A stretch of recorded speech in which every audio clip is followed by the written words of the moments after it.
আজকে আমি হচ্ছে যে একটা পিঠার ব্লগ শেয়ার করব। এটা হচ্ছে যে নারকেল গ্রাম থেকে আম্মা আসার সময় নিয়ে আসছিল। তো অনেক দিন হয়ে গেছে বিধায় এটা গাছ চলে এসেছে। এখন এটাকে আমি ভালো করে কেটে নিয়ে কুড়িয়ে নিব।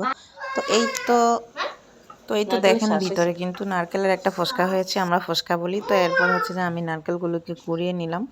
কুড়িয়ে নেওয়ার পর এখন আমি হচ্ছে যে পিঠা বানানোর জন্য নারকেল দিয়ে এই যে কুড়িয়ে রাখা নারকেলটাকে একটা শেপ দিয়ে তৈরি করে নিব। তো যেটা হচ্ছে আমি পিঠার ভিতরে দিব যে পুরটা, সেটা হচ্ছে যে নারকেল আর হচ্ছে যে চিনি, একটু তেজপাতা আর হচ্ছে একটু দারচিনি দিয়ে আর একটু লবণ দিয়ে আমি এটাকে মানে কি বলে চুলায় ভালো করে নেড়ে চেড়ে নিয়ে একটা কালার নিয়ে আসবো। আর হচ্ছে যে নারকেলটা যাতে অতি দ্রুত নষ্ট হয়ে না যায়, এই জন্য এটা হচ্ছে যে মেন এভাবে মানে করা। আর হচ্ছে যে নারকেলটা যেন কাঁচা না থাকে তাই আর কি।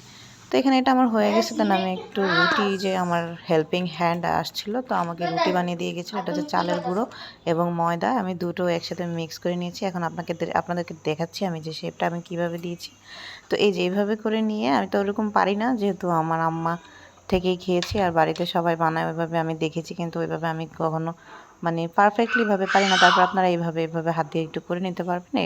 এছাড়া অন্যভাবে আসলে করা যায় যে যেরকম। তো এই শেপটা আরেকটা শেপ আমার হচ্ছিল না। তো আমি কি করলাম, এটা হচ্ছে যে ছুরি দিয়ে কেটে নিয়েছি।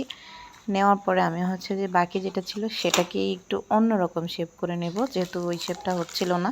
তো দেখেন এটা কিন্তু পারফেক্টলি হয়েছে, কিন্তু তো এই যে ওই শেপটা হচ্ছিল না বিধায় দেখেন আমি এটাকে এভাবে ঘুরিয়ে দিয়েছি। এটা হচ্ছে আসলে বুদ্ধির খেলা। আপনারা যে যেভাবে পারেন ওইভাবে দিতে পারেন, যেভাবে ইচ্ছা সেভাবে একটা শেপ নিয়ে দিতে পারেন। দেখেন আমার কিন্তু এটা হয়ে গেছে।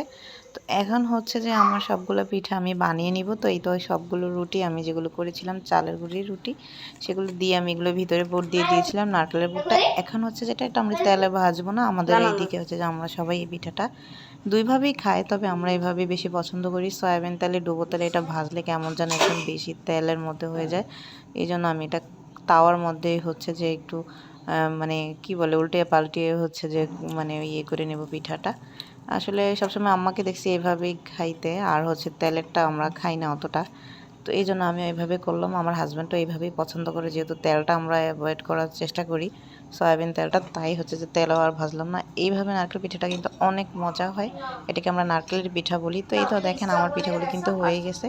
তো এইভাবে এরকম করে হচ্ছে যে আমি সবগুলো পিঠাই এরকম করে বানিয়ে নিয়েছি, এবং যা বাকি আছে সেগুলো হচ্ছে যে আমি আবার ডো করে এই যে আবার দিয়ে দিলাম। দিয়ে হচ্ছে যে আমি আস্তে আস্তে করে আমার সবগুলো পিঠা বানিয়ে নেব। তো ধন্যবাদ সবাইকে। কেমন লাগলো অবশ্যই কমেন্টস করে জানাবেন। আল্লাহ হাফেজ।